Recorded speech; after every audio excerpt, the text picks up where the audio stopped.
네, 안녕하세요. 경자입니다. 오늘 두 번째로 인사를 드립니다. 오늘부터 새 종목이 청약을 시작했죠.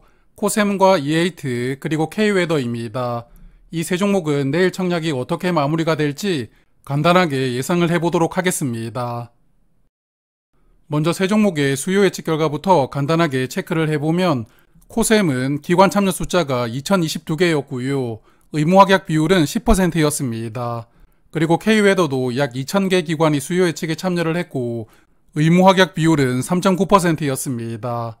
그리고 이에이트는 기관 참여 숫자가 1,577개였고 의무확약 비율은 2.3%였는데요. 세 종목 중에서 코셈이 수요 예측 결과는 가장 좋았고 다음으로는 K웨더 그리고 이에이트 순서였습니다. 자, 그리고 오늘 1일차 결과를 보니까 1일차부터 청약하신 분들이 많았습니다. 코셈은 약 16만 5천 계좌가 청약에 참여를 했고 오늘 증거금은 1,560억 원이었습니다. 그리고 NH투자증권이 주관을 하는 K웨더는 아무래도 계좌 수가 가장 많을 테니까요. 오늘 청약에 17만 7천 계좌가 참여를 했고 증거금은 약 1,000억 원이 들어왔습니다. 그리고 이에이트도 오늘 약 6만 5천 계좌가 청약에 참여를 하였습니다. 자, 그래서 먼저 균등 배정부터 예상을 해볼 텐데 최근에 청약했던 종목들을 보면 1일차 대비 2일차의 계좌 수는 2.3배에서 최대 3.3배까지 늘어나고 있습니다. 그래서 5종목을 평균해 보니까 1일차 대비 계좌 수가 약 2.7배 정도가 늘어나고 있는 상황입니다. 그래서 이 세 종목 주관사와 1일차 계좌 수를 고려해서 내일 청약을 예상을 해보았는데요. 먼저 코셈은 1일차 대비 2.4배 정도 늘어나는 40만 계좌를 예상을 해보았고 K웨더는 2.6배가 늘어나는 46만 계좌가 청약에 참여할 것 같습니다. 그리고 이에이트는 2.3배 정도 늘어나는 15만 계좌가 참여하는 것으로 예상을 해보았습니다. 그래서 저의 예상대로 청약이 마감된다면 세 종목은 모두 균등 배정을 확률로 받게 되는데요. 세 종목 중에서는 코셈이 배정받기가 가장 어려울 것 같은데 배정받을 수 있는 확률이 19% 정도 될 것 같습니다. 그리고 K웨더 배정 확률은 27%이고 이에이트를 배정받을 확률은 94%이니까요. 그래도 이에이트는 평균적으로 한 주 정도는 배정받을 가능성이 높을 것이라고 예상해봅니다. 자, 그러면 이제는 비례 배정을 예상을 해볼 텐데 먼저 세 종목의 청약 단위를 체크를 해보고 가겠습니다. 먼저 코셈은 최소 청약 수량이 20주인데요. 그래서 균등 청약에 참여를 하신다면 증거금이 16만 원이 필요합니다. 그리고 일반 고객은 만주까지 청약을 할 수가 있고 증거금은 8천만 원입니다. 그리고 청약 단위를 보면 1000주부터 만주까지는 청약 단위가 500주씩 늘어나고요. 만주를 초과하면 청약 단위는 1000주씩 늘어납니다. 그리고 두 번째 K웨더는 최소 수량이 10주입니다. 10주를 청약하려면 증거금 3만 5천 원이 필요하고요. 일반 고객은 8천주까지 청약을 할 수가 있고 증거금은 2,800만 원이기 때문에 증거금이 많이 필요하지는 않습니다. 그리고 청약 단위는 2,000주부터 5,000주까지는 단위가 500주씩 늘어나고 5,000주부터 만주까지는 청약 단위가 1,000주씩 늘어납니다. 그리고 만주를 초과하면 청약 단위는 2,000주입니다. 그리고 세 번째 이에이트도 최소 청약 수량은 10주입니다. 10주는 증거금 10만 원 필요하고요. 온라인으로 청약을 하시면 청약 한도가 28,000주가 적용되는데 풀청약 증거금이 2억 8천만 원이기 때문에 세 종목 중에서는 가장 많은 돈이 필요합니다. 그리고 청약 단위는 1000주부터 5000주까지는 100주씩 늘어나고요.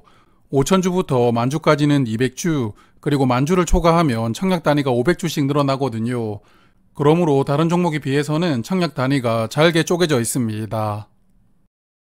올해 들어서 일반 공모주가 지금까지 총 6종목이 상장을 했는데 상장일 시초가를 보면 우진엔텍처럼 상한가로 출발한 종목도 있었거든요.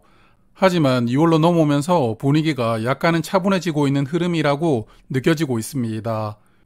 이 6종목 중에 가장 낮게 출발한 종목은 포스뱅크였는데 공모가 164% 상승해서 출발을 했고 마지막으로 상장을 했던 스튜디오 삼익은 공모가 189% 상승해서 출발했습니다. 그래서 올해 상장했던 종목들을 보면 일단 상장일의 150% 정도는 상승이 나오지 않을까 생각을 해보고 있는데요. 저는 세 종목 중에서 코셈과 K웨더를 청약할 예정이기 때문에 이 두 종목을 조금 더 말씀을 드리도록 하겠습니다.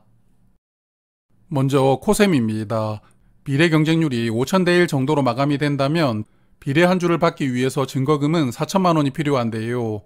금리 3.5% 파킹 통장으로 이틀간 이자 비용이 6,490원이고 6% 금리 마이너스 통장으로 이틀간 이자는 약 13,000원을 내야 합니다.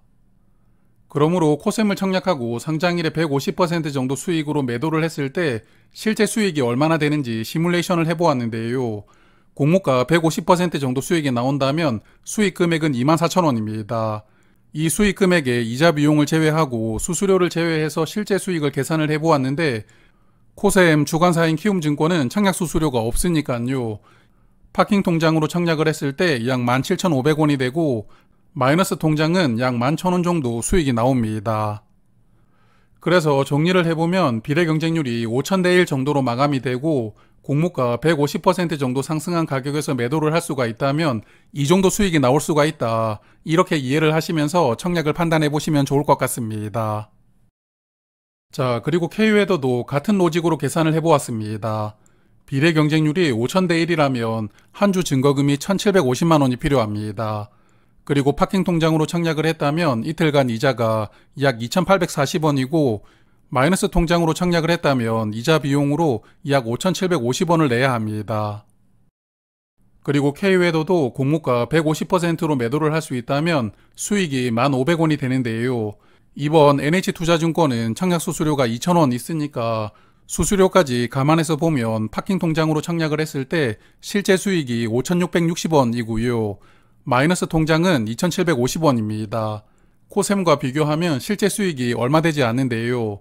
그래서 K웨더는 공모 단가가 낮고 청약 수수료도 있기 때문에 비례 청약을 하신다면 비례 한 주만 받기보다는 2주 이상 받는 것을 목표로 청약 수량을 많이 하시는 게 좋지 않을까 생각합니다. 자, 그러면 오늘은 여기까지 말씀을 드리고요. 내일 저녁에는 APR 1일차 청약을 정리를 해볼 텐데 이 세 종목의 청약 결과도 함께 말씀을 드리도록 하겠습니다. 고맙습니다.